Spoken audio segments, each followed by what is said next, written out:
Le coup de marteau.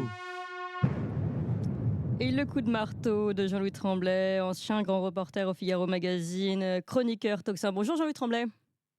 Bonjour Clémence. Et très heureuse de vous recevoir aujourd'hui à l'occasion de ce grand jour, grand hommage. On va avoir, d'ailleurs ça va durer pendant plusieurs jours, cette série de discours d'Emmanuel Macron, puis Volodymyr Zelensky.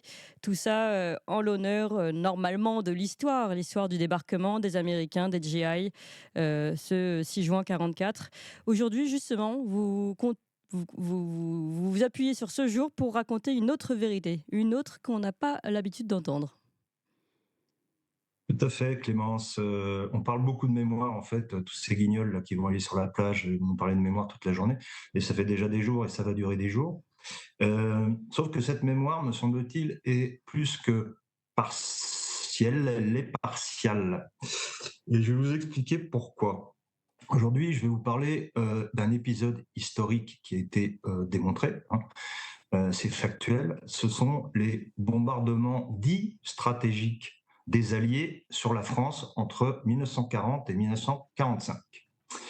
Alors, ces bombardements ont fait entre 50 et 70 000 morts, 100 000 blessés. Et pour vous donner un ordre d'idée, Clémence, pour appuyer ce que je vous dis, la France a été le deuxième pays le plus bombardé après l'Allemagne pendant la Seconde Guerre mondiale. 22% du tonnage total. 22% Alors du là, tonnage je vais vous total. répondre, voilà, évidemment, c'est absolument pas adapté, mais on ne fait pas d'omelette sans casser des œufs. Est-ce qu'on n'était pas obligé de passer par là pour détruire l'ennemi comme quand on doit détruire le cancer, on est obligé d'empoisonner son corps. Est-ce que c'était pas un mal Ça, nécessaire? c'est précisément la raison pour laquelle ils appelaient ça des bombardements stratégiques. C'est-à-dire que ces bombardements étaient censés cibler des objectifs militaires, type gare, usine, dépôt, etc. Or, ça s'est pas du tout passé comme ça, pour plusieurs raisons. D'abord parce que ces bombardements se faisaient souvent de nuit. Deux, parce que les pilotes, et là, je dis les pilotes aussi bien britanniques qu'américains, parce qu'on a tendance à dire que les Américains volaient trop, ils avaient peur de la DCA allemande, et donc en fait, ils ne visaient pas bien, mais les Britanniques ont fait exactement la même chose. Je pense au Havre, dont le centre-ville a été touché. Voilà. Donc il y a des centres-villes qui ont été touchés, il n'y a absolument pas d'objectifs militaires dans les centres-villes, comme au Havre ou à Caen, ou même à Marseille et même à Paris. Montmartre a été touché par le bombardement. Céline le décrit très bien d'ailleurs dans son livre Féerie pour une autre fois. Mais alors pourquoi, Donc, par exemple, pourquoi les centres-villes? C'était quoi l'objectif? parce que d'abord, il y avait des erreurs, évidemment, c'est ce qu'on dit, mais enfin, au bout d'un moment, quand on fait une erreur, ça devient une bavure, et une bavure, ça devient une méthode. Hmm. Donc, on essaie de la corriger si c'est une bavure. Or, ça s'est produit de 40 à 45. Je dis bien 45, parce que tout le monde est persuadé que ça s'est arrêté en juin 44, ou disons Ouais. en août 44, avec la libération de Paris. Pas du tout. Parce que les Allemands ont résisté jusqu'en 45. Et je vais vous raconter une histoire à ce sujet un petit peu plus tard. Donc, voilà, c'est 70 000 morts. On n'en parle jamais. Vous noterez Ouais. qu'en France, vous ne pouvez pas faire un pas dans une rue sans qu'il y ait une plaque ou un monument à la mémoire de la première armée française, des résistants, des fusillés, des déportés, etc. Hmm. Et c'est tant mieux. Et c'est tant mieux. Pas le contraire. C'est tout à fait normal. En revanche, quand par hasard, il n'y en a quasiment pas, mais quand par hasard, il y en a dans des villes qui ont été rasées quasiment à 90%, c'est obligatoire. Ouais. Mais quand par hasard, ici, sont morts tant de personnes victimes des bombardements, c'est point. On ne dit pas des bombardements alliés. Et donc c'est sous-entendu Oui, allemand, oui, parce tout à que fait. celui qui ne connaît pas l'histoire, il dit des bombardements. Comme c'était en 44, ah bah tiens, ça doit être les Allemands. Hmm. Non, pas du tout, c'est les Alliés. Ouais. Alors ça, je ne pense pas que... est-ce que Manu va en parler aujourd'hui, 6 juin? Je ne crois pas. Voilà, parce que comme tous ses prédécesseurs à l'Élysée, à mon avis, il va faire carpette Hmm. devant les Américains. Hmm. Il va aller leur cirer les Rangers. Et voilà. Et c'est ce qu'on fait Mais depuis 1945. Alors en 45, pourquoi on a fait ça? Il y avait une raison objective, c'est parce que la France était complètement détruite oui, et qu'il avait fallait la besoin reconstruire. oui, Et voilà, avec le de plan l'emprunt Marshall, américain. dont la France fut le deuxième bénéficiaire après la Hmm. Grande-Bretagne, dont le plan Marshall, donc le pognon. Hmm. Donc pognon égale silence. Hmm. Voilà. Bon, on a courbé les chines, mais aujourd'hui, on n'est plus obligé de le faire. Et pourtant, on continue. C'est notre bon maître, vous nous avez fait mal, mais c'était pour notre bien. Hmm. Merci, merci, merci. Bah là, Bon, il y a peut-être voilà. pognon, mais c'est peut-être plus dans des poches privées, quoi. Exactement. Alors, Bon, comme on va pas en parler, moi je voudrais insister sur 2 raids aériens qui m'ont particulièrement marqué. Je vais pas revenir sur le total, hein, parce qu'il y en a eu 1 500. 1 500 villes ont été touchées en France, 1 500. Bon, je vais pas faire la liste, ça prendrait trop de temps, il nous faudrait un mois. Bon, on va pas embêter les lecteurs, les auditeurs, parce que, ils auront envie de partir en vacances. Alors, je vais revenir sur 2 bombardements qui m'ont particulièrement choqué, parce que là, la France a servi de labo et les Français de cobayes. Ce sont les bombardements de Royan. Alors, à Royan, il y avait une poche de résistance allemande, dans les Charentes, hein, poste de résistance allemande, et elle a tenu jusqu'en 1945, jusqu'en avril 1945, alors que les Alliés ont débarqué en juin 1944, ça, tout le monde le sait, hélas, parce qu'on ne fait que le répéter. Mmh. Mais jusqu'en 1945, ils ont tenu cette position. Et alors, pour réduire cette poche de Royan, on a utilisé les grands moyens, en 2 temps, hein. C'est une tragédie en 2 actes. Acte 1, le 5 janvier 1945. Là, on a 350 avions, 1600 tonnes de bombes qui sont larguées sur Royan.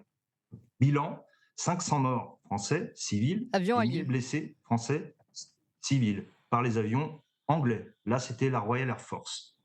Premier bilan, 500 morts français civils et 1000 blessés civils. Et le comble, les fortifications allemandes sont intactes, Ouais, ça c'est pas une incroyable. égratignure. Oui. C'est exactement comment ça s'est passé comme ça.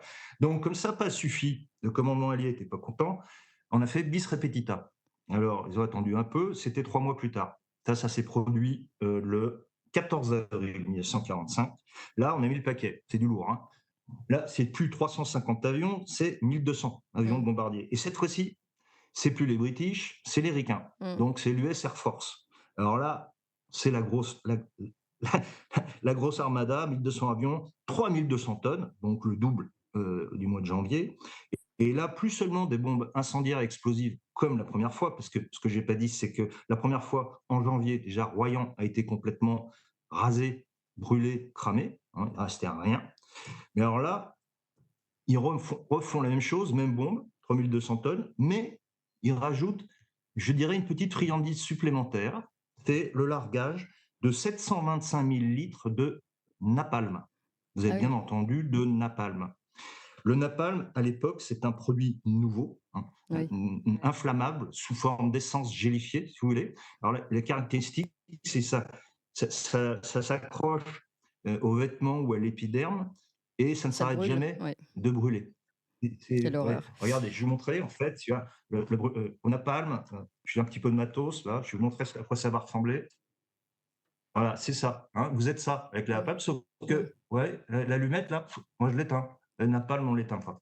Alors, le napalm a été inventé par un professeur d'Harvard, dénommé, alors là, tenez-vous bien, vous allez rigoler, mais pourtant c'est pas drôle toute cette affaire, qui s'appelait Pfizer, oui, Louis Pfizer, et non pas Pfizer, Mmh. hein, voilà, Mmh. en 42. En 42, il invente le napalm, et c'est testé en France en Non, 1944, mais c'est évidemment en incroyable. Allemagne. Oui. Ça, j'en parle même pas. Si, si. Inventé en 42, testé en Allemagne et en France, puis dans la guerre du Pacifique, un peu, contre les Nippons. Voilà. Et puis après, évidemment, ça va devenir le napalm, Le souvenez-vous, Vietnam.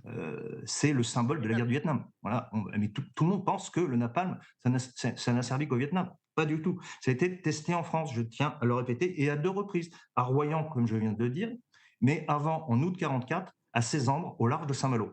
Voilà. Alors, le napalm, c'est quoi? C'est contraction de naphtalène et palmitate, hein, donc ce produit est atroce. J'invite les gens à revoir cette photo géniale et mythique de la guerre du Vietnam. La Oui. petite Vietnamienne qui est Mmh. toute nue, brûlée au énième degré et qui court sur une route. Mmh. Bon, voilà, c'est ça le napalm. Et Ouais, ça, ouais. merci. Merci les Américains et merci de l'avoir testé en France. Mmh. Voilà. Thank you. C'est bien, de rappeler ça, c'est absolument terrible et juste sur cette affaire du napalm, cette fois-ci Interdit, ah oui, je rappelle, le ouais. napalm a été interdit par l'ONU en 1980. Oui, oui, bon, on va se passer de commentaires. Le Est-ce que ça avait réussi est-ce qu'au moins ils ont réussi à toucher des Allemands avec ce napalm? Donc Alors là, la leur On vrai vous a deuxième, déjà dit que vous aviez une jolie voix? c'était quand même Vous par aimeriez en des tirs vivre? géants, hein. mmh, C'était le Big Mac cramé. Donc oui, évidemment, surtout que derrière, il y a eu une offensive terrestre. mmh. Donc après, ils ont fait un nettoyage des positions. D'accord. Je voulais vous poser une autre question, Jean-Louis. Je suis contente de vous avoir aujourd'hui. C'est un jour vraiment important. Vous parliez d'histoire partiale tout à l'heure. Je pense que vous avez bien raison. Et vous demandez ce que vous pensez de cette invitation de Volodymyr Zelensky. Donc, rappelez peut-être de quel côté était l'Ukraine à ce moment-là. Même si aujourd'hui, l'idée aussi de ces commémorations, comme on le fait en invitant l'Allemagne, c'est peut-être de se rappeler ensemble de ce qui s'est passé. Donc, c'est pas en soi un problème, mais peut-être juste savoir qui était où et évidemment le fait que les Russes, eux, soient absents. Oui, alors ça, c'est la farce, quoi, c'est la super farce parce que, bon, évidemment, à l'époque, l'Ukraine est l'une des républiques socialistes soviétiques, hein. C'est l'une d'entre elles. D'ailleurs, Khrouchtchev, par exemple, était ukrainien. Voilà, donc évidemment, est censé combattre, les Allemands sur le front de l'Est. Sauf que, après l'opération Barbarossa en 1941, l'Ukraine a été envahie par la Wehrmacht et les Ukrainiens ont fait un accueil plus que favorable aux troupes allemandes. Ça, il faut quand même le rappeler. Pourquoi? Il y avait des raisons objectives. Oui, bien sûr. C'est que, par exemple, Staline avait organisé la grande famine dans les années 30, Holodomor, la grande famine qui a tué des millions et des millions d'Ukrainiens. Donc, quand ils ont vu les Allemands arriver, ils ont agité le drapeau, ils ont dit bravo. Et qui plus est, ils se sont engagés pour servir de supplétifs à la Wehrmacht, soit supplétif, soit volontaire dans certaines divisions SS notamment, qui Mmh. étaient ouvertes aux étrangers. Donc ça me fait bien marrer quand même quand on voit Zelensky se pavaner sur les plages de Normandie, bon, et tout le monde lui dire ah bravo, bravo, mais qu'ont fait les Ukrainiens? Qu'ont fait les Ukrainiens pendant la Seconde Guerre mondiale? Est-ce qu'ils ont libéré? Ils n'ont même pas libéré leur territoire. Enfin, certains d'entre eux l'ont fait, mais pas tous. Donc, en tout état de cause, l'Ukraine n'existait pas en tant que nation à l'époque, puisque ça faisait partie de l'Union soviétique. Donc, ça n'a aucun sens historiquement. Mmh. C'est vraiment, là, on est vraiment dans la manipulation intégrale. Voilà, c'est de la politique propagande, comme on a fait, parce que c'est l'allié, Oui. Zelensky, il faut le soutenir à tout prix. Là, on n'est pas mieux que la Voilà, mémoire soviétique qui efface les personnes gênantes des cartes postales, quoi. exactement. Alors qu'on aurait dû évidemment inviter Poutine, puisque voilà, il représente la Fédération de Russie. La Fédération de Russie est l'héritière de l'Union soviétique, qui fait quand même partie des vainqueurs. S'il n'y a pas eu le front de l'Est, avec ces millions de morts, des millions de morts côté russe, 20 millions, je crois, voilà, 20 millions de morts. Voilà, combien du côté américain? Je crois qu'on est à ouais, je Voilà. crois on est pas loin du 1-2 millions, c'est ça, hein, il me semble? C'est même pas ça. Si on compte la guerre du Pacifique, mais en tout cas pas sur le continent européen. Ouais. Merci beaucoup Jean-Louis Tremblay, pour ces réalités, réalités au napalm, mais il est bon de le tendre et de le savoir. Ce sera, C'est une notre actualité brûlante en fait. voilà, mais ce sera, c'est vraiment l'occasion d'en parler aujourd'hui. Il faut le faire parce que, comme vous le dites, J'aimerais qu'on le fasse savoir, que les auditeurs aient une pensée ouais. quand même pour ces 70 000 civils qui ont péri et dont on ne parle jamais. Merci en tout cas pour cette vérité Jean-Louis Tremblay et à très bientôt.